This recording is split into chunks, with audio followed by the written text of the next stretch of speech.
afternoon and welcome to online session organized by Additional Skill Acquisition Program. Today we are continuing with ratio analysis part 2, the subject business mathematics. The session will be handled by Professor Venkatakrishnan H, who is working as an assistant professor in CAMS Trivandrum. He completed his MBA in Strategy and Finance from IIM Calicut. He is having more than 23 years of industrial experience and teaching experience in BFSI sector and educational institutions. He worked as an assistant vice president in retail and corporate banking sector at various locations like New Delhi, Chennai, Palakkad, etc. Over to you, sir. Thank you. Welcome back, students, for this next session. Major ആയിട്ട് നോക്കുന്നത് ആ solvency or leverage ratios base ചെയ്തിട്ടുള്ളതാണ്. അപ്പോൾ ഈ ചെറിയ problem ഒന്ന് not ചെയ്യുക. ചെറിയ പ്രോബ്ലം ഇതുകൂടെ കഴിഞ്ഞാൽ നമുക്ക് ഈ കറണ്ട് റേഷ്യോസിന്റെ ടോപ്പിക് തീരും. ഒരു ചെറിയ പ്രോബ്ലം പെട്ടെന്ന് ഇത് എഴുതിയെടുക്കുക. ക്വസ്റ്റ്യൻ എഴുതുമ്പോൾ തന്നെ നിങ്ങളിപ്പോ ഇതിപ്പോ റഫ് വർക്ക് ആണല്ലോ, നിങ്ങൾ റഫായിട്ട് പ്രാക്ടീസ് ചെയ്യണമല്ലോ. അപ്പൊ ക്വസ്റ്റ്യൻ എഴുതുമ്പോൾ തന്നെ ഇങ്ങനെ പ്രാക്ടീസ് ചെയ്യുന്നത് നിങ്ങളുടെ ഭാവിക്ക് വളരെ യൂസ്ഫുൾ ആയിരിക്കും. Just mention this is a liability, this is an asset, this is capital, this is income, this is expenditure. ഈ ബാലൻസ് ആയതുകൊണ്ട് ഓൺലി അസറ്റ്സ് ആൻഡ് ലയബിലിറ്റി മാത്രം വരും. പക്ഷെ പ്രീ എൻഡിലും വരുമ്പോൾ അവിടെ ഇൻകവും എക്സ്പെൻഡിച്ചറും വരും. മനസ്സിലായില്ലേ? അപ്പൊ അത് വ്യക്തമായിട്ടും എഴുതിയെടുക്കുക. ആ ബൈഫർക്കേഷൻ കറക്റ്റ് ആയിട്ട് ചെയ്ത് പ്രാക്ടീസ് ചെയ്യുക. അപ്പൊ കറണ്ട് അസറ്റ്സിൽ എന്തൊക്കെയാ ഉള്ളത്? ക്വസ്റ്റ്യൻ അനുസരിച്ച് can people write something in the answers? Current assets എന്തൊക്കെയാ ഉള്ളത്? സൺട്രി ഡെറ്റേഴ്സ് ഉണ്ട് അല്ലെ? സൺട്രി ഡെറ്റേഴ്സ് ഉണ്ട്. Sundry debtors 95,000. പിന്നെ എന്താ? ഇൻവെന്ററീസ് ഉണ്ട്. ഇൻവെന്ററീസിനെയാണ് നമ്മൾ സ്റ്റോക്ക് ഇൻ ട്രേഡ് എന്നോ സ്റ്റോക്ക് എന്നോ വിളിക്കാറുണ്ട്. അത് എത്രയാ? 50,000 ആണ്. അതുണ്ട്. ദെൻ ക്യാഷ് ഇൻ ഹാൻഡ് ഉണ്ട്. ഒരു സ്റ്റുഡന്റ് പറയുന്നു cash in hand. Land and buildings. Land and buildings നമ്മൾ എടുക്കാറില്ല. Land and buildings current asset അല്ല. ക്യാഷ് ഇൻ ഹാൻഡ് എന്ന് പറയുന്നത് എത്രയാണ്? 20,000. Now, what are this? Short-term loans. Short-term എത്രയാണ്? 5,000.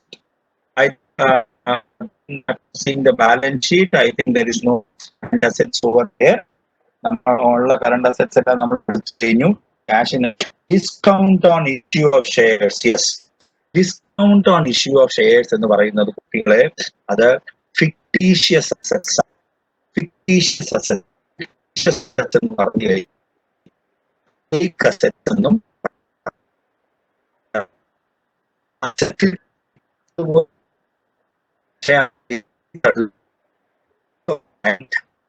write down preliminary expenses. ചിലപ്പോ അണ്ടർ റൈറ്റിംഗ് കമ്മീഷൻ ചിലപ്പോൾ അങ്ങനെ ചെയ്യാറുണ്ട്. ബിക്കോസ് അത് വളരെ ഹ്യൂജ് എമൗണ്ട് കഴിഞ്ഞാൽ അങ്ങനെ. എന്തുകൊണ്ടാണ് ഈ ഫിക്ടീഷ്യസ് അസറ്റ്സ് എന്ന് പറയുന്നത് കറണ്ടിൽ വരാത്തതെന്ന് വെച്ചാൽ, ഫിക്ടീഷ്യസ് അസറ്റ്സ് നമ്മൾ ബിസിനസിന്റെ ആദ്യം തുടങ്ങുമ്പോൾ ഇല്ലെങ്കിൽ ചില പ്രോസസ് ചെയ്യുമ്പോൾ സ്പെസിഫിക് ആയിട്ട് വരുന്ന അസറ്റ്സ് ആണ്. ഇപ്പൊ discount on issue of shares എന്ന് പറഞ്ഞു കഴിഞ്ഞാൽ എന്താണ്? നമ്മൾ ഒരു ഏതെങ്കിലും മാർക്കറ്റിൽ ഷെയർ ഇഷ്യൂ ചെയ്യുന്നു, ഷെയർ പബ്ലിക് ഓഫർ ഇഷ്യൂ ചെയ്യുന്നു. പബ്ലിക് ഓഫർ എന്ന് പറഞ്ഞു കഴിഞ്ഞാൽ IPO, ഇനിഷ്യൽ പബ്ലിക് ഓഫർ എന്നൊക്കെ പറയും. അത് നിങ്ങൾ കമ്പനി അക്കൗണ്ട്സിൽ കുറച്ചുകൂടെ ഡീറ്റെയിൽഡ് ആയിട്ട് പഠിക്കും. ഇപ്പൊ ടെർമിനോളജി മനസ്സിലാക്കിയാൽ മതി. അപ്പോൾ അതിൽ നമ്മൾ ഇഷ്യൂ ചെയ്യുമ്പോൾ നമ്മൾ എന്താ ചെയ്യുക? മാർക്കറ്റിൽ ഇങ്ങനെ ഇഷ്യൂ ചെയ്യുക. അപ്പൊ നമ്മുടെ കമ്പനിയുടെ ഷെയർ ആൾക്കാർ മേടിക്കണ്ടേ? അപ്പൊ അവരെ ഒന്ന് പ്രോംപ്റ്റ് ചെയ്യാനായിട്ട്, അവർക്കൊരു ബെനിഫിറ്റ് കൊടുക്കാനായിട്ട് എന്ത് ചെയ്യും? 100 രൂപയുടെ ഷെയർ ആണ്, നിങ്ങൾ ഇപ്പോ മേടിക്കുകയാണെങ്കിൽ 90 rupees തന്നാ മതി. അപ്പോ 10 rupeesന്റെ ഡിസ്കൗണ്ട് ഉണ്ട്. അപ്പൊ ഈ ഐറ്റമിനെ ഇത് എന്ന് പറയുന്നത് ആ ഇഷ്യൂ ഓഫ് ഷെയറിന്റെ കൂടെ വരുന്നുള്ള എക്സ്പെൻഡിച്ചർ ആണ്. അതുകൊണ്ട് ഇതിനെ ഫിക്ടീഷ്യസ് അസറ്റ്സ് എന്ന് പറയാറുണ്ട്. അത് എഴുതി തള്ളാൻ പറ്റുകയാണെങ്കിൽ അവിടെ തന്നെ തള്ളും, ഇല്ലെങ്കിൽ അത് അസറ്റ് ആയിട്ട് എഴുതി എത്ര കൊല്ലത്തിൽ അതിന്റെ ബെനിഫിറ്റ് തള്ളണോ അതുപോലെ തള്ളും. ഇതിനെയാണ് ഫിക്ടീഷ്യസ് അസറ്റ്സ് എന്ന് പറയുക.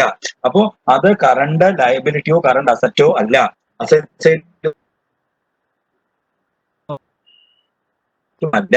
now the points are clear. Now total this one, totaling this one. Yeah, you get this. Now, current liabilities. Now we will move on to the current liabilities. Current liabilities എന്തൊക്കെയാ ഉള്ളത്? അതിലെന്താ sundry creditors ഉണ്ട്. Sundry creditors ഉണ്ട്. Sundry creditors എത്രയാ തന്നിരിക്കുന്ന ക്വസ്റ്റ്യനിൽ? 10,000. So sundry creditors 10,000. Now, what are they? Now they have given bank overdraft. Bank OD. Bank overdraft. എന്താണ് overdraft എന്ന് ഞാൻ ഇന്നലെ പറഞ്ഞായിരുന്നു. Bank overdraft 20,000. Then they have given provision for tax. Yes, provision for tax. That is what? Provision for tax. നമ്മൾ പെട്ടെന്ന് ചെയ്യാനുള്ളതാണ്. ടാക്സിന്റെ provision നടത്തി 40,000 രൂപ മാറ്റണം. Then provision for depreciation. Provision for depreciation. അത് എടുക്കണം. അത് 20,000 രൂപ. അത് എടുത്തു കഴിഞ്ഞു.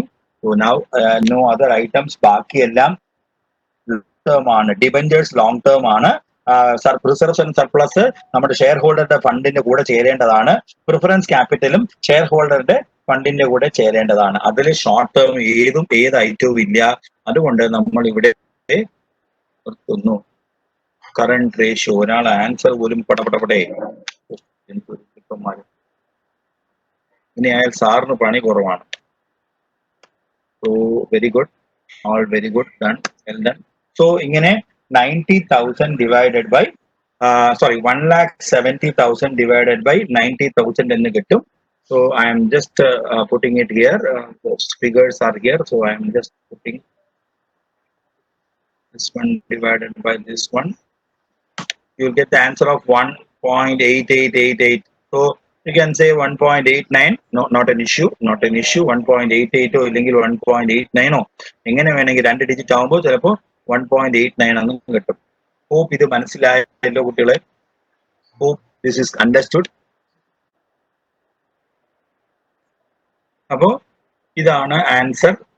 ഇത് എല്ലാവർക്കും കിട്ടിക്കാണുമെന്ന് വിചാരിക്കുന്നു. അതുപോലെ തന്നെ ഇതും 1.71:1. ഇതും വളരെ ഈസിയാണ്. കഴിഞ്ഞു.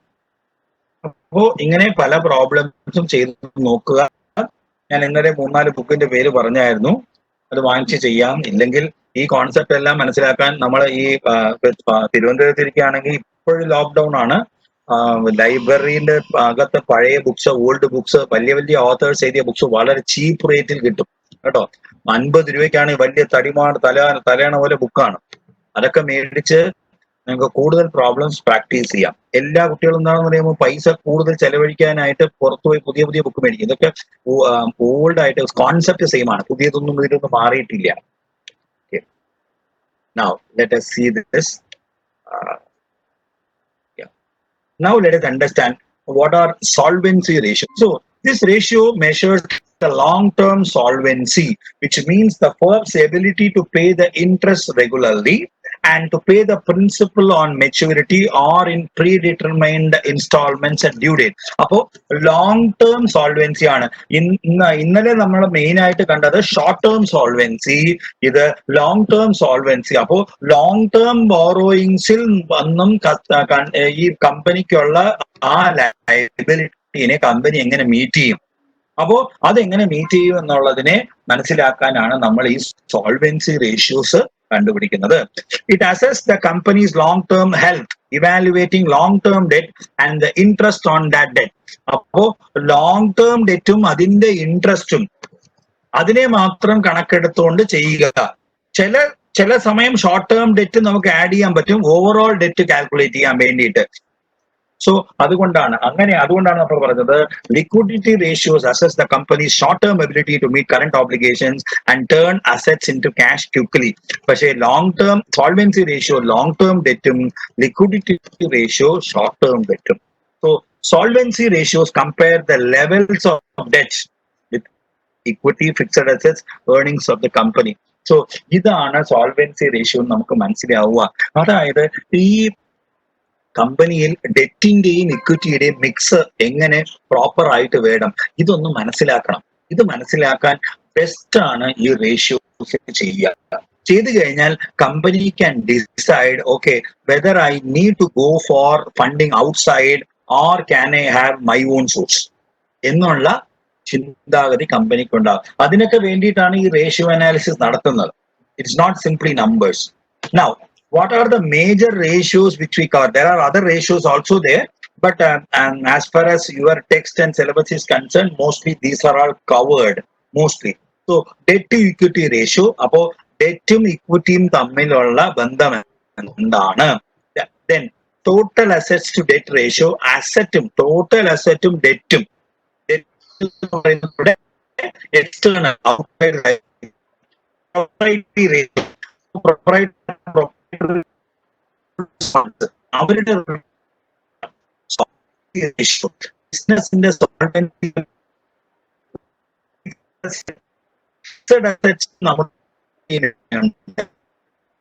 Long term debt share holders funds. അപ്പൊ ലോങ് ടേം ഡെറ്റിനെ മാത്രം എടുത്തിട്ട് കവറേജ് റേഷ്യോ എടുത്തിട്ടുണ്ട്, അതിന്റെ ഇൻട്രസ്റ്റ് അവർക്ക് പേ ചെയ്യാൻ പറ്റുമോ മനസ്സിലാക്കാൻ ഇൻട്രസ്റ്റ് കവറേജ് റേഷ്യോ. ഇതല്ലാതെ പല കവറേജ് റേഷ്യോസും ഉണ്ട്. ഡെറ്റ് സർവീസ് കവറേജ് റേഷ്യോ എന്ന് പറഞ്ഞ് കുറെയൊക്കെ ഉണ്ട്. പക്ഷെ ഇത് മേജർ ആയിട്ട് കവർ ചെയ്തിട്ടുള്ളൂ. Fixed assets net worth. അപ്പോൾ നിങ്ങളുടെ നെറ്റ്വർത്തും ഫിക്സഡ് അസറ്റ്സും എങ്ങനെയാണ് റിലേറ്റ് ആയിരിക്കുന്നത്? അപ്പോൾ ഇന്നലെ നമ്മൾ പറഞ്ഞതുപോലെ ഇതെല്ലാം റിലേഷൻഷിപ്പ് ആണ്. Now let us understand each ratio in a bit expanded manner. Now let us see. This ratio establishes the relationship between debt and the equity. It is used to measure the long-term financial solvency. The formula is debt divided by equity, or we can say total outside liabilities divided by shareholders funds. Appo what are total outside liabilities? Outside liabilities ennu paranju kayinal ivide all current and non-current liabilities ഇത് രണ്ടും ചേർത്തിട്ട് എടുക്കുന്നതിനെ total outside liabilities എന്ന് പറയാറുണ്ട്. പക്ഷെ ഇത് പുറത്തുള്ളതായിരിക്കണം. ഇപ്പോ equity share holders ഇതിൽ വരത്തില്ല. Equity share holders are owners of the company, so they are not the outside liability. പക്ഷേ ഒരു കമ്പനിയുടെ ആംഗിളിൽ നോക്കിക്കഴിഞ്ഞാൽ നമ്മൾ എന്താ പഠിച്ചത്? ആദ്യം ബിസിനസ് എൻറ്റിറ്റി കോൺസെപ്റ്റ് ആണ് അല്ലെ. അപ്പൊ ബിസിനസ് വേറെയാണ്, പ്രൊപ്പറേറ്റർ വേറെയാണ്, കമ്പനി വേറെയാണ്, ബോർഡ് വേറെയാണ്. അപ്പൊ കമ്പനിയാണ് liable to outside people.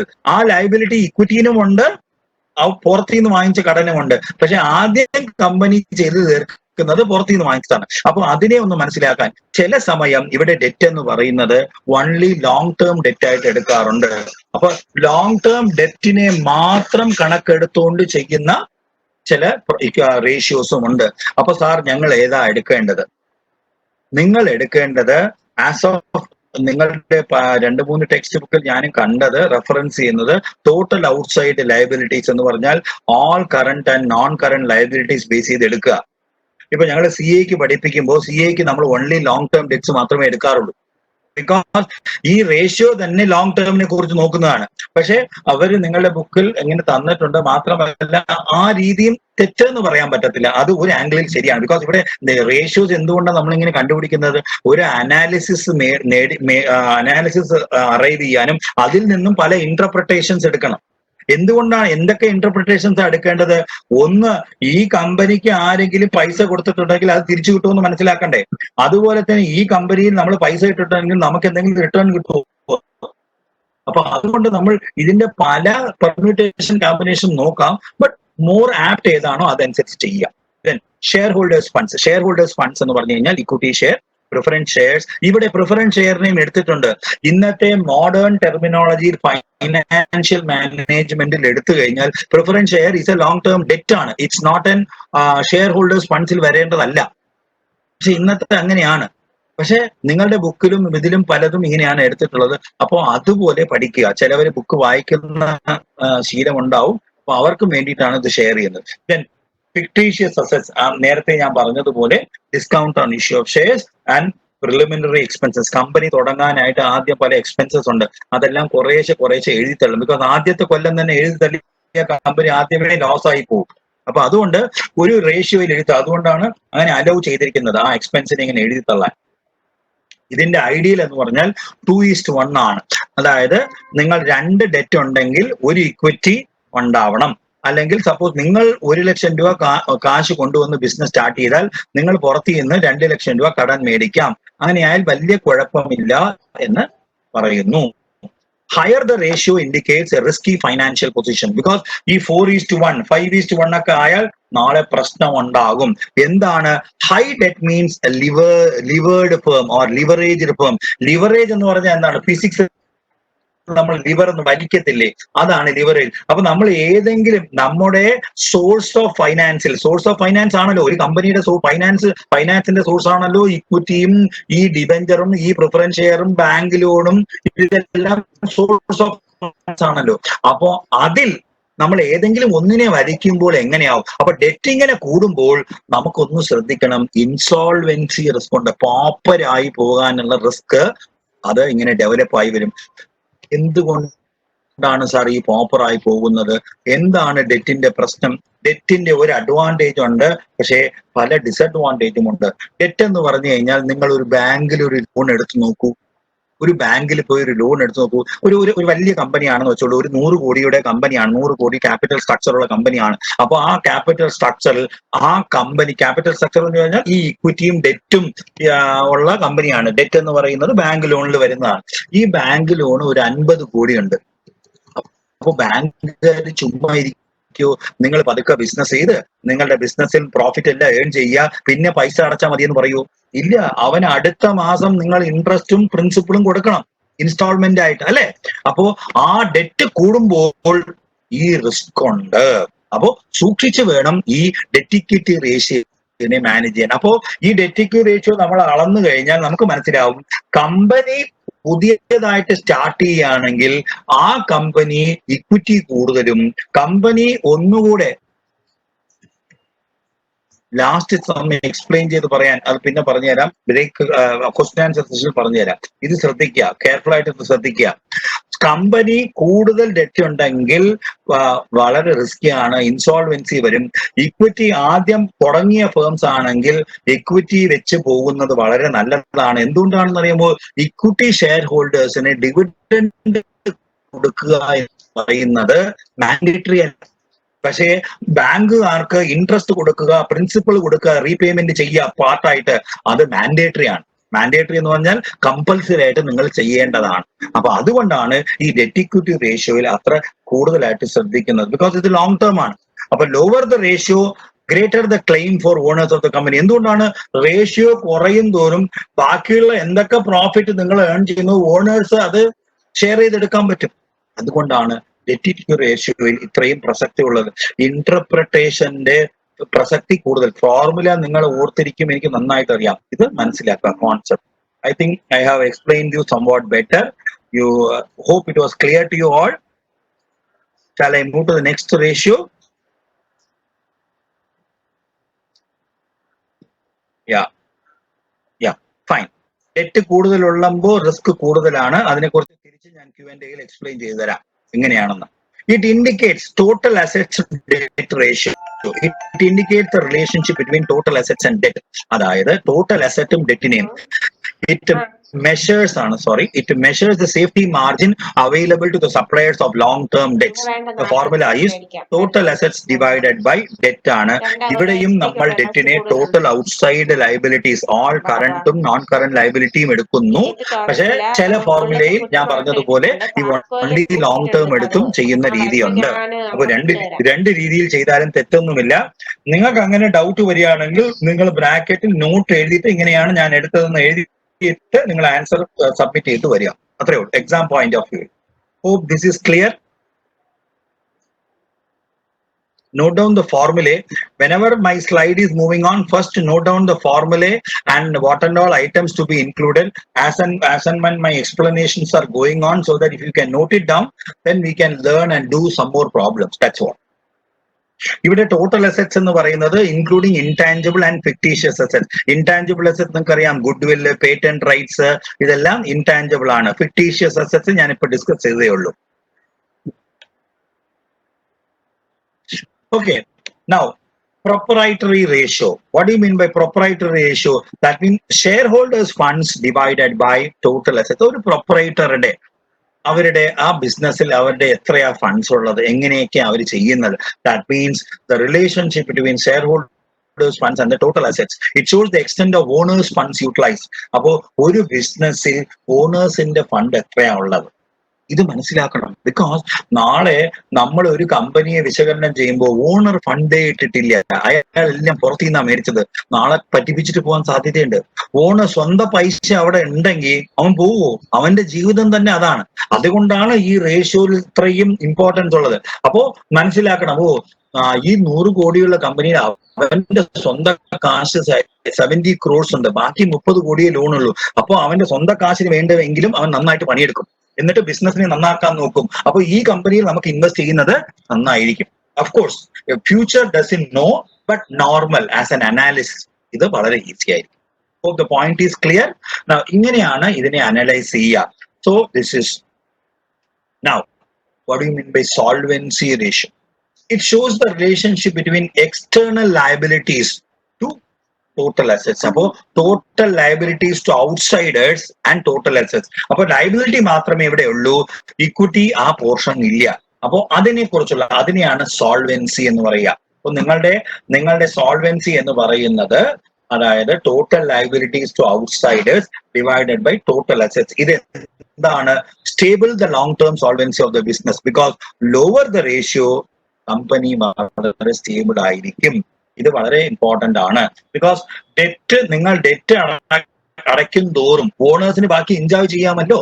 Debt തീർക്കും തോറും നിങ്ങളുടെ സ്വന്തം കാശ് കയ്യിലുള്ളപ്പോൾ എന്തുകൊണ്ട് പുറത്തിന് പോകണം? ബിക്കോസ് പുറത്ത് പോകുമ്പോൾ നമ്മുടെ കയ്യിൽ നിന്ന് എന്താ പോകുന്നത്? ഒരു കോസ്റ്റ് എലമെന്റ് ഉണ്ട്, നമ്മൾ അവിടെ ഇൻട്രസ്റ്റ് കൊടുക്കണം, അല്ലെ? അപ്പോ അതിനെ ശ്രദ്ധിക്കണം. ഇത് കെയർഫുൾ. ഫണ്ട്സ് എന്ന് പറഞ്ഞു കഴിഞ്ഞാൽ ബിസിനസ്സിൽ ഓണേഴ്സ് കൊണ്ടുവരുന്നത്. ബിസിനസ്സിൽ ഇവിടെ നമ്മൾ ആരൊക്കെയാ കണക്കെടുക്കുന്നത്? ബിസിനസ്സിൽ ഏൺ ആ സർപ്ലസ് ആൻഡ് അവര് ബിസിനസ്സിൽ ഏൺ ചെയ്തിട്ടില്ല ഈ റിസർവ്സ് ആൻഡ് സർപ്ലസ് ക്രിയേറ്റ് ചെയ്തിട്ടുള്ളത്. അത് minus that fictitious asset. Fictitious asset എന്താണ്? നമുക്കറിയാം. ഫിക്ടീഷ്യസ് അസറ്റ്സ് എന്ന് പറയുന്നത് ആ ഡിസ്കൗണ്ട് ഓൺ ഇഷ്യൂ ഓഫ് ഷെയർസോ ഡിവഞ്ചേഴ്സോ ഇല്ലെങ്കിൽ പ്രിലിമിനറി എക്സ്പെൻസോ അതെല്ലാം അവർ ആദ്യം ചെയ്യും, അതെല്ലാം പതുക്കെ എഴുതി തള്ളും. അപ്പൊ അതാണ് അവരുടെ റിയൽ ഫണ്ട്സ്. അതും പ്ലസ് ടോട്ടൽ അസറ്റ്സ്. അപ്പൊ നമ്മുടെ അസറ്റ്സ് എങ്ങനെയാണ് നമ്മൾ യൂസ് ചെയ്തിരിക്കുന്നത് അതിനെ വ്യക്തമായിട്ടും മനസ്സിലാക്കുക. ഇതാണ് പ്രൊപ്പറേറ്ററി റേഷ്യോ എന്ന് പറയുക. ഇതിന്റെ ideal situation 0.33, at least 30% total asset മേടിക്കുമ്പോൾ ഇവരുടെ കാശ് ഉണ്ടായിരിക്കണം. എന്നാൽ വളരെ നല്ല കൂടുതൽ ഉള്ളതും തോറും സേഫ്റ്റി കൂടുതലാണ് as an investor. Okay, now we have seen this one. Now we will be seeing the long-term debt to shareholders funds. Apo long-term debt divided by shareholders funds. Apo all long-term external liabilities. Please note it down. All long-term external liabilities. Adana ivide edukkunnathu. That is equal to shareholders funds. Shareholders funds common ആയിട്ട് വരും. പിന്നെ കുട്ടികളെ ഈ ratio mug up ചെയ്യരുത്. കണ്ട, long term debt to share holders fund. അപ്പോ ന്യൂമറേറ്ററിൽ long term, ഡിനോമിനേറ്ററിൽ ഷെയർ ഹോൾഡേഴ്സ്. അപ്പൊ അങ്ങനെയാണ്. അപ്പോ ഈ പേരിൽ തന്നെ ഏതെങ്കിലും ഒരു ഐറ്റം മുകളിലോ താഴെയോ ആയിരിക്കും. അപ്പൊ അത്രയ്ക്കുള്ള കോമൺ സെൻസ് ഉണ്ടെങ്കിൽ അപ്പോ മുകളിലാണോ താഴെയാണോ, അപ്പോ ഇത് ഏത് റേഷ്യോ ആണ് നമ്മൾ അനലൈസ് ചെയ്യുന്നത്, ഇതിൽ കൊണ്ടുള്ള നമ്മളുടെ ഇന്റർപ്രിട്ടേഷൻ എന്താണ്, ഇതിനെ മനസ്സിലാക്കി കഴിഞ്ഞാൽ then easy, nothing to mug up. നിങ്ങൾ എവിടെ വേണമെങ്കിൽ നോക്കൂ, ഏത് റേഷ്യോ? Fixed asset ratio. Fixed asset divided by total long term funds. അപ്പൊ ഫിക്സഡ് അസറ്റ് ന്യൂമറേറ്ററിലാണ്. നേരത്തെ സോൾവെൻസി നോക്കൂ. സോൾവെൻസി എന്ന് പറഞ്ഞാൽ എന്താണ്? സോൾവെന്റ് എന്ന് നോക്കുന്നത് ആരാണ്? പുറത്തുനിന്ന് കടം തരുന്ന ആൾക്കാർ. അപ്പൊ അതുകൊണ്ടാണ് അവരുടെയൊക്കെ ടോട്ടൽ നമ്മൾ മുകളിൽ കയറ്റി വെച്ചത്, അല്ലെ? യെസ്, കാണിച്ചു തരാം. അപ്പോ ഇതുപോലെയാണ് റേഷ്യോസ് പോകുന്നത്. Fixed asset ratio, fixed assets minus depreciation. അപ്പോ ഫിക്സഡ് അസറ്റ്സിൽ നിന്നും ഡിപ്രീസിയേഷൻ കൂടെ, അതായത് നെറ്റ് ഫിക്സഡ് അസറ്റ്സ് എന്ന് പറയാ, divided by total long term fund. അതായത് എല്ലാ റേഷ്യോയിലും അതാതിന്റെ എലമെന്റ് ഉണ്ടായിരിക്കും. അപ്പോ ആ എലമെന്റ് ബേസ് ചെയ്തിട്ടായിരിക്കും അതിന്റെ റിലേഷൻഷിപ്പാണ് നമ്മൾ കണ്ടുപിടിക്കുക. അത്രേ ഉള്ളൂ. അപ്പോ കാണാതെ പഠിച്ചു കഴിഞ്ഞാൽ പ്രശ്നമായിരിക്കും. എന്തുകൊണ്ടാണെന്ന് അറിയുമോ? അവിടെ പോകുമ്പോൾ ഏതെങ്കിലും ഒരെണ്ണം മറന്നുപോകും. ബിക്കോസ് പല ഫോർമുലാസ് ഉണ്ട്. ഇങ്ങനെ നിങ്ങൾക്ക് തന്നെ 10-22 ഉണ്ട്. ഇപ്പോ CAO CMAO പഠിക്കുന്ന സ്റ്റുഡൻസ് 40-45 ഫോർമുലയാ. അപ്പൊ അവരെങ്ങനെയാ ഓർത്തിരിക്കുക? ഇതാണ് ടെക്നിക്ക്. അതാതിന്റെ ഐറ്റം എന്താണ് ലിങ്ക് ആവുന്നത് അതിനെ ലിങ്ക് ചെയ്യുക, ഫോർമുല ഓർക്കുക, എഴുതുക. I will tell you, you will never fail. You will never fail. Try to find the relationship, that's all.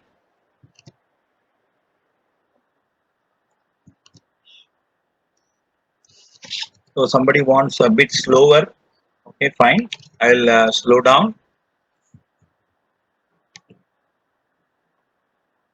Theory portion ശ്രദ്ധിച്ചിരിക്കുക. Then long-term debt to shareholders fund ratio. So long-term debt മാത്രം നമ്മൾ ഇവിടെ എടുക്കുന്നു. That divided by shareholders funds. Shareholders funds എന്ന് പറഞ്ഞു കഴിഞ്ഞാൽ equity plus preference share plus reserves and surplus minus fictitious assets. അപ്പോൾ ഇതാണ് shareholders funds എന്ന് പറയുന്നത്. Okay. Because why I am a bit fast, students, ഇതിന്റെ എല്ലാം നമ്മൾ പ്രോബ്ലം ചെയ്യുമ്പോൾ ഇത് തന്നെ തിരിച്ചു വരും. ഞാൻ ഈ റേഷ്യോസ് എല്ലാം തിരിച്ച് നിങ്ങൾക്ക് പറഞ്ഞു തരും. Don't worry. Interest coverage ratio. Next, what is interest coverage ratio? It indicates the ability of the business to meet the interest obligations of the current year. Fixed assets ratio ആണോ fixed assets എന്താണെന്ന് പറയണോ? What do you mean by that? Fixed asset ratio you want? Fixed asset ratio എന്ന് പറഞ്ഞു കഴിഞ്ഞാൽ fixed assets minus depreciation divided by total long term funds. അപ്പോൾ total fixed assets എന്താണെന്ന് അറിയാം.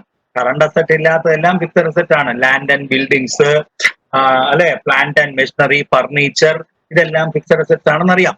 Minus depreciation, അതായത് അസറ്റിന്റെ depreciation എന്തെങ്കിലും ഉണ്ടെങ്കിൽ അതിനെ കുറച്ചിട്ടുള്ള ഇതാണ് നെറ്റ് ഫിക്സഡ് അസറ്റ്സ് ആണ്. Divided by total long term funds. Long term funds എന്ന് പറയുന്നത് share holders funds, preference shares plus long term borrowings. അപ്പോ ഇതിന് ലോങ് ടേം മാത്രമേ നമ്മൾ എടുക്കത്തുള്ളൂ. ഓക്കെ, ഇതും നമ്മൾ കണ്ടായിരുന്നു.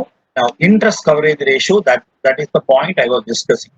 അതായത് ഒരു കമ്പനി ഇങ്ങനെ പുറത്തു നിന്ന് ലോങ് ടേം ഡെറ്റ് എടുക്കുമ്പോൾ അവര് കമ്പനി ആ ലോൺ എടുത്ത എന്താ പറയുക ഇൻസ്റ്റിറ്റ്യൂഷൻസിന് ഇൻട്രസ്റ്റ് കൊടുക്കേണ്ടി വരും. അതിനെ മീറ്റ് ചെയ്യാനായിട്ടുള്ള അവരുടെ കയ്യിൽ share holders funds include preference shares also. But ചില പ്രോബ്ലത്തിൽ അത് ഇല്ലാത്തതുകൊണ്ടാണ് ഞാൻ പ്ലസ് എന്നിട്ട് പോയത്. Share holders funds include preference shares also. Note it down, that's fine. ചില ആൾക്കാർ ഷെയർ ഹോൾഡേഴ്സ് ഫണ്ട്സ് എന്ന് പറഞ്ഞു കഴിഞ്ഞാൽ ചില ആൾക്കാര് ചില ബുക്കില് ഷെയർ ഹോൾഡേഴ്സ് ഫണ്ട്സ് എന്ന equity shares, then reserves and surplus, then general reserves, ഇങ്ങനെയാണ് എടുക്കാറുള്ളത്. And profit and loss if at all something is there, ഇതാണ് എടുക്കാറുള്ളത്. ചില സമയം തരാറില്ല. അപ്പൊ അതുകൊണ്ട് ഞാൻ സ്പെസിഫൈ ചെയ്ത് ഒന്നുകൂടെ തന്നു കേട്ടോ, അത്രേ ഉള്ളൂ. ഓൾറെഡി അതിൽ ഇൻക്ലൂഡഡ് ആണെങ്കിൽ ഡബിൾ ടൈം ആഡ് ചെയ്യരുത്. Because double time you please don't add. Okay, fine. So ഇവിടെ നമ്മുടെ earnings before interest and tax. So നമ്മുടെ earnings before interest and tax എന്ന് പറയുന്നത് നമ്മുടെ സഫീഷ്യന്റ് ആണോ കവർ അവർ ഇൻട്രസ്റ്റ്? ഇൻട്രസ്റ്റ് എങ്ങനെയാ ജനറേറ്റ് ആവുക? നമ്മൾ പുറത്തു നിന്ന് കടം മേടിക്കണം അല്ലെ. പുറത്തുനിന്ന് ആരുടെയെങ്കിലും ലോൺ മേടിച്ചാൽ അവർക്ക് കൊടുക്കുന്ന ആ ലോണിന് കൊടുക്കുന്ന മന്ത്ലിയോ ക്വാർട്ടർലിയോ ഹാഫ് ഇയർലിയോ ഇയർലിയോ നമ്മൾ ഇൻട്രസ്റ്റ് കൊടുക്കും. എങ്ങനെ നമ്മൾ ഡെപ്പോസിറ്റ് ചെയ്യുമ്പോൾ നമുക്ക് ഇൻട്രസ്റ്റ് കിട്ടുന്നു, അതുപോലെ തന്നെ നമ്മൾ ലോൺ എടുത്തു കഴിഞ്ഞാൽ നമ്മൾ ഇൻട്രസ്റ്റ് കൊടുക്കണം.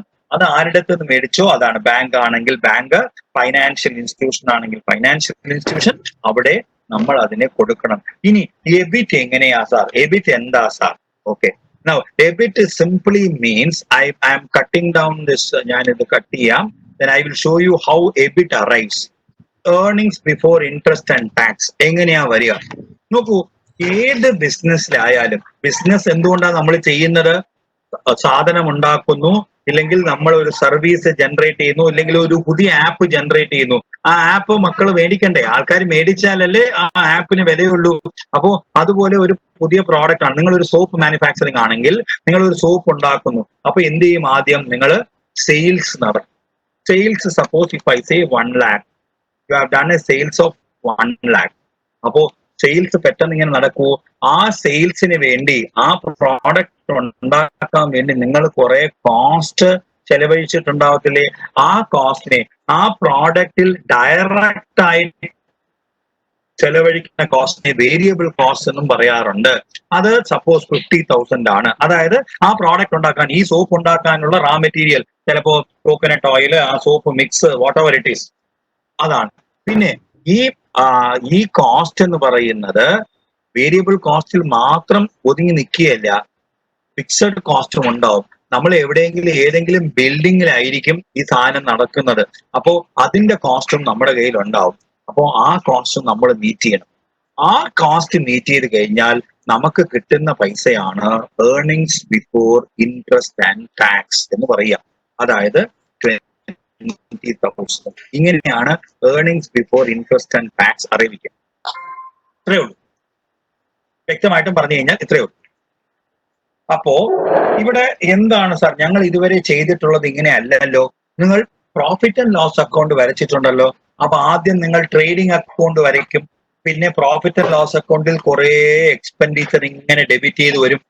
പല എക്സ്പെൻഡിച്ചറും salaries and wages, rent and taxes, rates, പിന്നെ കാരേജ് ഔട്ട്വേർഡ്സ്, ഇങ്ങനെ കുറെ സാധനം നിങ്ങൾ ഇങ്ങനെ ടെലിഫോൺ എക്സ്പെൻസസ്, ഇങ്ങനെ കുറെ എക്സ്പെൻസസ്. പിന്നെ അവസാനം നിങ്ങൾ ചെയ്യുന്ന ചില കാര്യങ്ങളാണ് ഡിപ്രീസിയേഷൻ ഡെബിറ്റ് ചെയ്യും. പിന്നെയാണ് അവസാനം ഇൻട്രസ്റ്റിനെ ഡെബിറ്റ് ചെയ്യുക. ഇൻട്രസ്റ്റിനെ ഡെബിറ്റ് ചെയ്യുക. പിന്നെ നിങ്ങൾ നെറ്റ് പ്രോഫിറ്റ് കണ്ടുപിടിക്കും. ചില സമയം മുകളിലും എഴുതാറുണ്ട്, അത് എഴുതുന്ന രീതി വേറെയാണ്. പക്ഷെ ഇൻട്രസ്റ്റ് എന്ന് പറയുന്നത് നിങ്ങൾ പുറത്തുനിന്ന് വാങ്ങിച്ച കാശിന് കൊടുക്കുന്ന ഒരു ലയബിലിറ്റിയാണ്, എക്സ്പെൻസ് ആണ്. അതിന് ഇൻട്രസ്റ്റ് നമ്മൾ വിട്ടാണ്. അപ്പൊ ഇങ്ങനെയാണ് earnings before interest and tax ഒരു കമ്പനി അറൈവ് ചെയ്യുന്നത്. ഇത് ബുക്കിൽ ഉണ്ടാവത്തില്ല, ബട്ട് ഫോർ യുവർ അണ്ടർസ്റ്റാൻഡിങ് ബുക്കിൽ ചിലപ്പോൾ ഡയറക്റ്റ് ആയിട്ട് എബിറ്റ് എന്ന് തന്നിരിക്കും. Don't worry about that.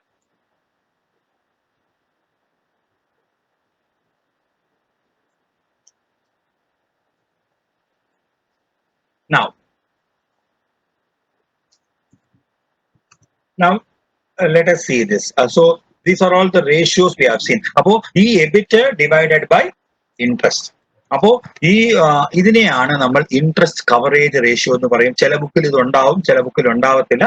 Please write it down. Always it should be greater than 1. Greater than 1 ആയാലേ കമ്പനിക്ക് നിലനിൽപ്പുള്ളൂ. ഇല്ലെങ്കിൽ കടൻ കൊടുത്ത ആള് നിങ്ങളുടെ മുകളിൽ കേസ് ഇട്ടിട്ട് കമ്പനിയെ പൂട്ടിച്ചിട്ട് പോകും. So always better than 1. 1 അല്ല, ചിലപ്പോൾ 4 times, 5 times, 10 times ആയിരിക്കും. അതാണ് കുറച്ചുകൂടെ നല്ല ബെറ്റർ.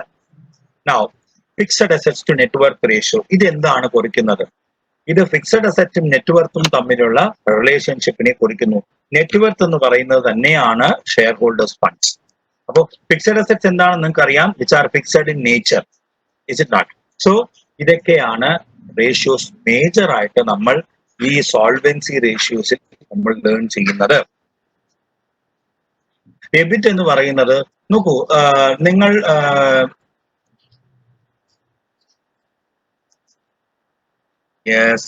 ഓക്കെ, ഈ എബിറ്റ് എന്ന് പറയുന്നത് നോക്കൂ, നിങ്ങൾ ഏത് ബിസിനസ് ചെയ്താലും നിങ്ങളുടെ ബിസിനസ് ചെയ്യുന്നതിന്റെ ഒറ്റ ഉദ്ദേശം എന്താണ്? സെയിൽസ് നടത്തുക. നിങ്ങൾ ഉണ്ടാക്കിയ സാധനം ആൾക്കാർ മേടിക്കണം, അല്ലെ? അപ്പോഴല്ലേ അവർക്ക് റവന്യൂ ജനറേറ്റ് ചെയ്യാൻ പറ്റൂ. ആ റവന്യൂ ജനറേഷനിൽ കൂടെയല്ലേ അവര് ബാക്കിയുള്ള പൈസ ഏൺ ചെയ്യുന്നത്. ആ വെയിറ്റ് ബാക്കിയുള്ള റേഷ്യോസ് എല്ലാം ഞാൻ പ്രോബ്ലം ചെയ്യുമ്പോൾ ഒന്നുകൂടെ പറയും. Students please concentrate on this ratio. Might be ചില ബുക്കിൽ, നിങ്ങളുടെ ബുക്കിൽ ഈ റേഷ്യോ പറഞ്ഞിട്ടില്ല, അതുകൊണ്ടാണ് കൂടുതൽ ആൾക്കാർക്കും ഡൗട്ട്. അതുകൊണ്ട് ഞാൻ ഒന്നുകൂടെ പറയാം. എബിറ്റ് എന്ന് പറയുന്നത് നിങ്ങൾ ഒരു പ്രോഡക്റ്റോ സർവീസോ ഉണ്ടാക്കാൻ വേണ്ടി പല രീതിയിലുള്ള എക്സ്പെൻഡിച്ചർ നടത്തിയിട്ടുണ്ടാവും. ആ എക്സ്പെൻഡിച്ചർ നടത്തി കഴിഞ്ഞിട്ട് ഒരു പ്രോഡക്റ്റ് ഇല്ലെങ്കിൽ ഒരു സർവീസ് ഡെവലപ്പ് ചെയ്തെടുക്കും. അത് മാർക്കറ്റിൽ കൊണ്ടുപോയി വിൽക്കും. ആ വിൽക്കുമ്പോഴാണ് നമ്മൾ ആ വിൽക്കുന്നതിനെയാണ് നമ്മൾ സെയിൽസ് എന്ന് പറയാറ്. ആ സെയിൽസിൽ നമുക്ക് കിട്ടുന്ന എന്താ? റവന്യൂ, കാശ് കിട്ടും. ആ കാശ് കിട്ടുന്നതിൽ നിന്ന് നമ്മൾ ഇത്രയും പൈസ ചെലവഴിച്ചില്ലേ, അത് കുറയ്ക്കണ്ടേ? അത് കുറച്ചു കഴിഞ്ഞാൽ ബാക്കി നമ്മുടെ പ്രോഫിറ്റ് അല്ലേ? ഈ പ്രോഫിറ്റിനെയാണ് ഇവരിങ്ങനെ എബിറ്റ് എന്ന് ഡിഫറെന്റ് ടേംസിൽ പറയാറ്. ഓക്കെ, ഇതിൽ ഇൻട്രസ്റ്റിനെയും ടാക്സിനെയും നമ്മൾ മാറ്റുന്നു. ഡെറ്റ് സർവീസ് റേഷ്യോ വേറെയാണ്. Debt service coverage ratio that includes interest and principal. I will explain later. That Q&A യിൽ കാണാം. ഇത് നോക്ക്, ഇതിൽ ശ്രദ്ധിക്കുക, പ്ലീസ് ശ്രദ്ധിക്കുക ഇതില്. ഓക്കെ, അപ്പോ അതാണ് നിങ്ങളുടെ പ്രോഫിറ്റ്. അപ്പോ നിങ്ങളുടെ പ്രോഫിറ്റ് വന്നു കഴിഞ്ഞു. ആ പ്രോഫിറ്റിൽ നിന്നും നിങ്ങൾ ആദ്യം കൊടുക്കേണ്ടത് എന്താണ്? പുറത്തുനിന്ന് ആരുടെയെങ്കിലും ലോൺ മേടിച്ചാൽ അവരുടെ ഇൻസ്റ്റാൾമെന്റും ഇൻട്രസ്റ്റും ആദ്യം കൊടുക്കുക. അപ്പോ ഇവിടെ നമ്മൾ ഇൻട്രസ്റ്റ് ആണ് ഫോക്കസ് ചെയ്യുന്നത്. ചിലപ്പോ ചില ആൾക്കാർ ഇൻസ്റ്റാൾമെന്റ് ചോദിക്കത്തില്ല. ഡേ നീ 2 കൊല്ലം കഴിഞ്ഞ് അവസാനം ഒറ്റ, അങ്ങനെയുണ്ട്. അങ്ങനെ ബാങ്കുകാരും ലോൺ അങ്ങനെ തരുന്നുണ്ട്. They will give you loan after 5 years U പേ ലം സം ഫുൾ. അതിനെ ബുള്ളറ്റ് പേയ്മെന്റ് എന്നും പറയാറുണ്ട്. So don't confuse with all these statements. For your knowledge only I M telling. Understand that for a product making we have to spend some expenditure. ആ product sales നടന്നു കഴിഞ്ഞാൽ ആ എക്സ്പെൻഡിച്ചറിനെ കുറച്ച് കഴിഞ്ഞാൽ നമ്മളുടെ കയ്യിൽ കിട്ടുന്ന പ്രോഫിറ്റ് ആണ്. ആ പ്രോഫിറ്റ് എന്ന് പറയുന്നത് അതിൽ നിന്നും നമ്മൾ ഇൻട്രസ്റ്റിനെ കുറയ്ക്കും. ആ ഇൻട്രസ്റ്റിനെ കുറച്ച് കഴിഞ്ഞിട്ട് പിന്നെ അതിൽ എന്താണോ ടാക്സ് ലയബിലിറ്റി നമ്മൾ ആ ടാക്സ് ഗവൺമെന്റിന് കൊടുക്കും. ബാക്കിയുള്ളത് നെറ്റ് പ്രോഫിറ്റ് എന്ന് പറയും. ആ നെറ്റ് പ്രോഫിറ്റ് ആണ് നിങ്ങളുടെ നെറ്റ് ഏർണിങ്സ്. ഇവിടെ ജനറൽ ഏർണിങ്സ് ആണ്. ഒരു ഗ്രോസ് പ്രോഫിറ്റ് എന്ന് കരുതി വെക്കുക, അത്രയേ ഉള്ളൂ. ഗ്രോസ് പ്രോഫിറ്റ് പോലെ എക്സാക്ട്ലി ഗ്രോസ് പ്രോഫിറ്റ് എന്ന് പറയാൻ പാടില്ല, പക്ഷെ ആ തലത്തിൽ അണ്ടർസ്റ്റാൻഡ് വെച്ചേക്കുക, അത്രയും മതി. നിങ്ങളുടെ എക്സാം പോയിന്റ് ഓഫ് വ്യൂവിൽ ഇത്രയും. എക്സ്ക്ലൂഡ് ബൈ അതെല്ലാം പിന്നെ പറഞ്ഞുതരാം. ഫിക്ടീഷ്യസ് അസറ്റ്സ് എന്തുകൊണ്ട് എടുക്കുന്നു? ഫിക്ടീഷ്യസ് അസറ്റ്സ് എന്ന് പറഞ്ഞാൽ ഞാൻ നേരത്തെ പറഞ്ഞായിരുന്നു, ശ്രദ്ധിച്ചാൽ അറിയാം. It is not an asset, it is a fake asset ആണ്. അത് എക്സ്പെൻഡിച്ചർ ആണ്, അത് എക്സ്പെൻസ് ആണ്. അത് കുറേശ്ശെ എഴുതി തള്ളും. അതുകൊണ്ടാണ് അത് അസറ്റ് സൈഡിൽ വെച്ചേക്കുന്നത്. Because that is called an amortisation. അത് നിങ്ങൾ ഫൈനാൻഷ്യൽ അക്കൗണ്ടിങ് നിങ്ങൾ പഠിച്ചിട്ടില്ലേ? ഫൈനാൻഷ്യൽ അക്കൗണ്ടിങ്ങിൽ അമോർട്ടൈസേഷൻ എന്നൊക്കെ പഠിച്ചിട്ടില്ലേ? അത് നോക്കി മനസ്സിലാക്കുക കൂടുതൽ. ഇല്ലെങ്കിൽ നമ്മളുടെ സബ്ജക്ട് ഡീവിയേറ്റ് ആയി പോകും. അപ്പോ ഇത്രയും ഒരു അണ്ടർസ്റ്റാൻഡിങ് വെക്കുക. Now you write down this question. All other ratios which are all there, we will continue to discuss again the same when we do these problems. So problem ചെയ്യുമ്പോഴും ഈ റേഷ്യോയിൽ നമ്മൾ തിരിച്ചു വരും.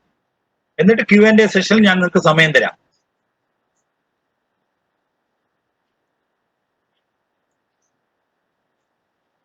So, write down this information also. Write down this information also. ക്വസ്റ്റ്യനിൽ ഇതുപോലെ data നിങ്ങൾക്ക് തരും, പേടിക്കണ്ട. നിങ്ങളുടെ ലെവലിൽ ഇപ്പോ ഇത്രയും ഡേറ്റ തരും. Now we will do one by one. Debt equity ratio. അപ്പോ ഡെപ്റ്റ് ഇക്വിറ്റി റേഷ്യോ എന്ന് പറയുന്നത് നമ്മൾ ഓൾറെഡി മനസ്സിലാക്കി കഴിഞ്ഞു. എന്താണ് ടോട്ടൽ ഔട്ട്സൈഡ് ലയബിലിറ്റീസ്? കുറെ പ്രോബ്ലത്തിൽ നിങ്ങൾ ഇതുപോലെ എല്ലാ പോയിന്റും എഴുതണം കേട്ടോ. ഷോർട്ട് കട്ട് യൂസ് ചെയ്യരുത് students. Because if you try to use shortcuts, no, ultimately you will end up in writing your answers also in shortcuts. Because when we value papers, no, we have seen that. അതുകൊണ്ട് അത് value പറഞ്ഞ് ബുദ്ധിമുട്ടാവും. Because നിങ്ങളുടെ short cut അങ്ങേർക്ക് മനസ്സിലാവണമെന്നില്ല, അല്ല ആരാണോ ചെയ്യുന്നത് അവർക്ക് മനസ്സിലാവണമെന്നില്ല. So try to write as expanded as possible. നിങ്ങൾ ഹയറിലൊക്കെ പോകുമ്പോൾ നിങ്ങളത് ഓട്ടോമാറ്റിക് ആയിട്ട് നിങ്ങൾക്ക് ഷോർട്ട് കട്ട് എല്ലാം വരും, പേടിക്കണ്ട. അപ്പോ ഇത് എന്താണെന്ന് അറിയാം. അപ്പോ ഇതിൽ ഈച്ച് ഐറ്റം നമ്മളൊന്ന് നോക്കാം. എന്തൊക്കെയാ വരാൻ സാധ്യതയുള്ളത്? What are all items possible to come in debt equity? Total outside liabilities എന്തൊക്കെയാ ഉള്ളത്? Total outside liabilities, tell me one by one. Total outside liabilities എന്തൊക്കെയാ ഉള്ളത്? Mortgage loan ഉണ്ട് അല്ലേ? Mortgage loan, yes, 12% mortgage loan. എത്ര? 2,20,000. പിന്നെ എന്താ ഉള്ളത്?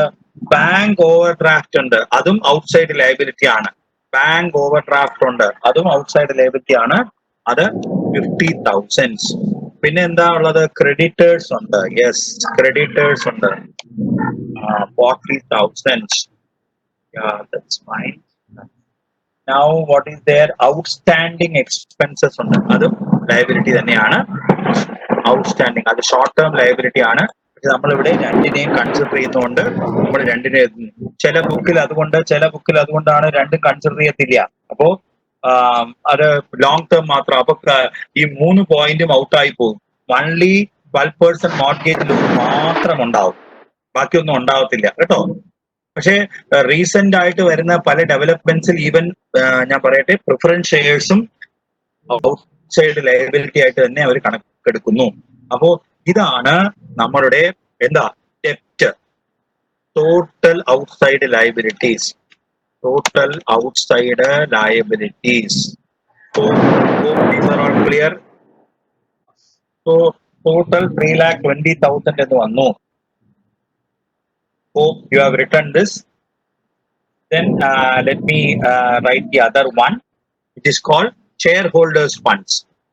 Shareholders funds. അപ്പോ ഷെയർ ഹോൾഡേഴ്സ് ഫണ്ട്സിൽ എന്തൊക്കെയാ വരിക നമുക്കറിയാം അല്ലെ. ഷെയർ ഹോൾഡേഴ്സ് ഫണ്ട്സിൽ എന്തൊക്കെയാ വരിക? ഷെയർ ഇക്വിറ്റി ഷെയർ വരും, പ്രിഫറൻസ് ഷെയർസ് വരും അല്ലെ. ഇക്വിറ്റി വരും, പ്രിഫറൻസ് ഷെയർസ് വരും, റിസർവ്സ് ആൻഡ് സർപ്ലസ് ഉണ്ടെങ്കിൽ വരും. Yeah very good. ഓ ആൾക്കാർ വളരെ ബ്രില്യന്റ് ആണ്. അപ്പോ എന്തൊക്കെയാ ഉള്ളത് ഒന്നൊന്നായിട്ട് പറയൂ. ഇക്വിറ്റി ഷെയർസ് എത്രയാ കുട്ടികളെ? Equity shares how much? Please do type. Equity shares എത്രയാ? How much? Do type. 2 lakhs. Very good. Equity shares 2 lakhs. Then വേറെന്തുണ്ട്? Then next one is preference shares. Is it preference shares? Yes, preference shares 50,000. Preference shares അങ്ങനെ അടിക്കുക. Preference shares 50,000. Then വേറെന്തുണ്ട്? Reserves and surplus. So reserves and surplus. Reserves and surplus, which is 1,30,000. Okay. അപ്പോൾ ബാക്കിയെല്ലാം നമ്മൾ നേരത്തെ എടുത്തു കഴിഞ്ഞു. അപ്പോൾ ഇതിന്റെ ടോട്ടൽ ഒന്ന് എടുത്തു കഴിഞ്ഞാൽ സംഭവം തീരും. So we have taken 3,80,000. So the formula is total outside liability divided by this one. So this is equal to this one divided by this one. അപ്പോൾ 0.84 എന്ന് വരും. രണ്ട് ഡിജിറ്റ് പറഞ്ഞാലും മതി. ഇത്രയും ഫുൾ ഡിജിറ്റ് പറയണമെന്ന് ആവശ്യമില്ല. 2 ഡിജിറ്റ് പറഞ്ഞാൽ മതി. റേഷ്യോ എക്സ്പ്രസ് ചെയ്യുമ്പോൾ 2 ഡിജിറ്റ് പറഞ്ഞാൽ മതി.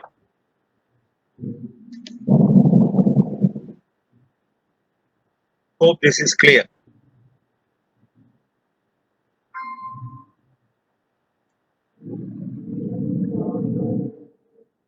എല്ലാവർക്കും ക്ലിയർ ആണോ students? Shall we move on? എന്റെ കൂടെ എഴുതി വരണേ. എന്റെ കൂടെ എഴുതി വരണം.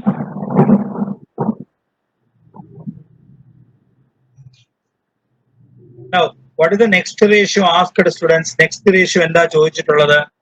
Next ratio proprietary ratio അല്ലെ? Proprietary ratio. Yes. So I am going down with the Excel sheet. Proprietary ratio.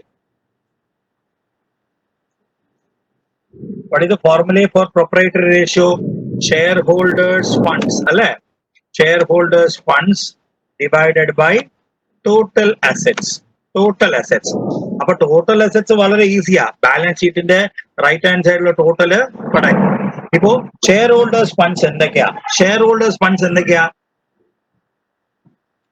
Share holders funds എന്തൊക്കെയാ? നേരത്തെ നമ്മൾ മുകളിൽ കാൽക്കുലേറ്റ് ചെയ്ത് വെച്ചിട്ടില്ലേ അല്ലെ? Share holders funds. Share holders funds കണ്ടോ? ഒരു റേഷ്യോ കണ്ടുപിടിച്ച് കഴിഞ്ഞാൽ അതിന്റെ കൂടെ നമുക്ക് ബാക്കിയുള്ള റേഷ്യോ പെട്ടെന്ന് കാൽക്കുലേറ്റ് ചെയ്യാനോ. 3,80,000 ഇപ്പൊ നമ്മൾ കണ്ടുപിടിച്ചതാണ്. ദെൻ ടോട്ടൽ അസറ്റ്സ് എന്താണ്? ടോട്ടൽ അസറ്റ്സ് എന്താ? It is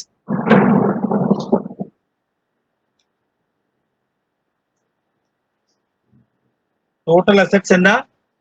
17 lakhs. 70 lakhs ആണോ?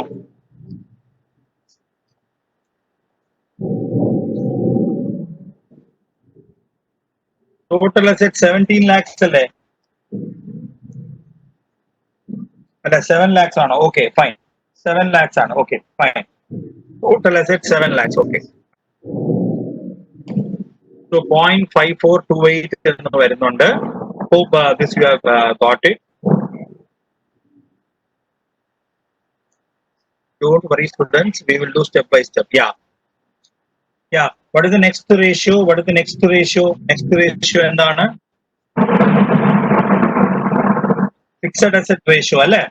Fixed assets divided by total long term funds. അപ്പോ fixed assets എന്താണ്? Fixed asset ratio സാർ ഇതിന്റെ ക്വസ്റ്റ്യൻ ഒന്നുകൂടി ഒന്ന് ഷെയർ ചെയ്യുമോ? അതെല്ലാം ഈ PPT തന്നെ നിങ്ങൾക്ക് ഷെയർ ആയി കിട്ടും, ഡോണ്ട് വറി. അപ്പോ ഫിക്സഡ് അസെറ്റ്സ് ഡിവൈഡഡ് ബൈ എന്താ പറയാ, ടോട്ടൽ ലോങ് ടേം ഫണ്ട്സ്. അപ്പോ ഫിക്സഡ് അസെറ്റ്സ് എത്രയാ? 5 lakhs. അറിയാം, കൊടുത്തിട്ടുണ്ട്, ക്വസ്റ്റ്യൻ തന്നെ കൊടുത്തിട്ടുണ്ട്. Fixed assets, okay, fixed assets. Now, നമ്മൾ ഇതിൽ ലോങ് ടേം ഫണ്ട്സ് എന്ന് പറയുന്നത് ഇൻക്ലൂഡിംഗ് ലോങ് ടേം ലോൺ ആണ്. ഈ മൂന്നുമുണ്ട്, പ്ലസ് ഇതിന്റെ കൂടെ ലോങ് ടേം ലോൺ ആയ 2,20,000, അതായത് മോർഗേജ് ലോണും വരും. അപ്പോ ഇതിന്റെ വാല്യൂ എന്ന് പറയുന്നത് 6 lakhs ആയിട്ട് മാറും. 6 lakhs ആയിട്ട് മാറും. നമ്മൾ ഈ മോർഗേജ് ലോണിനെ ലോങ് ടേം ഫണ്ട് ആയിട്ടാണ് കണക്കെടുക്കാറുള്ളത്. ഓക്കെ, നിങ്ങൾ എക്സ്ക്ലൂഡ് ചെയ്തിട്ടുണ്ടെങ്കിൽ എക്സ്ക്ലൂഡ് ചെയ്തും ചെയ്യാം, തെറ്റൊന്നുമില്ല. പക്ഷെ അത് മെൻഷൻ ചെയ്യണം. പക്ഷെ mortgage loan is always A long term ആണ്. ഷോർട്ട് ടേം മോർഗേജ് ലോൺ വളരെ റെയർ ആണ്. അപ്പോ അതുകൊണ്ട് ഈ ഫോർമുല നമ്മൾ ചെയ്യുന്നത് this one divided by this one. Hope this is clear. Students. Yeah. Then finally, what is the ratio? Final ratio. ഈ question അപ്പുറത്ത് എക്സൽ എടുക്കുന്നുണ്ട്, എനിക്ക് അപ്പുറത്ത് ജമ്പ് ചെയ്ത് പോകണം. What is the next ratio? Which is interest coverage ratio. അല്ലെ? interest coverage ratio. ഈ interest coverage ratio എന്ന് പറഞ്ഞു കഴിഞ്ഞാൽ EBIT divided by interest expense. നമ്മൾ ഇവിടെ ലോങ് ടേം ഇൻട്രസ്റ്റ് എക്സ്പെൻസ് മാത്രമാണ് ജനറലി കണക്കെടുക്കാറുള്ളത്. ഇൻട്രസ്റ്റ് എക്സ്പെൻസ് എങ്ങനെയാ? ഇൻട്രസ്റ്റ് എക്സ്പെൻസ് കൊടുത്തിട്ടുണ്ടോ? Whether they have given interest expense. How much is the interest expense? 12%. Yeah, 12% of that mortgage loan. How much is the value? Yes. What is the interest expense? Interest expense is equal to 12% of, അതായത് 2,20,000 into 12 divided by 100. ഇതാണ്. That means that is equal to 2,20,000 12 divided by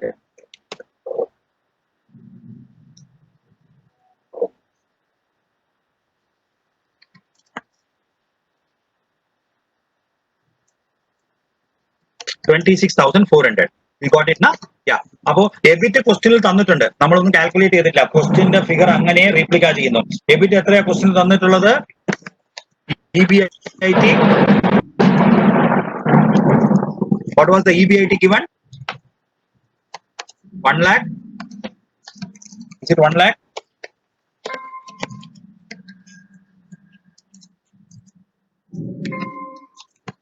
Yes. So 1 lakh ആണ്. അപ്പോ yes 1 lakh. അല്ല, നിങ്ങളെല്ലാം കൂടെ ഉണ്ട് എന്നുള്ള വിശ്വാസത്തിലാണ് പതുക്കെ. അപ്പോ this one divided by, so it is 3.78. So it is better. The company is better. Company is earning better. So that അവർക്ക് ഇൻട്രസ്റ്റ് കൊടുക്കാൻ പറ്റുന്നുണ്ട്. അങ്ങനത്തെ ഉള്ള ഒരു കമ്പനിയാണ്. Hope these points are clear, students. Thank you so much, sir. Thank you. All the best, students. Thank you.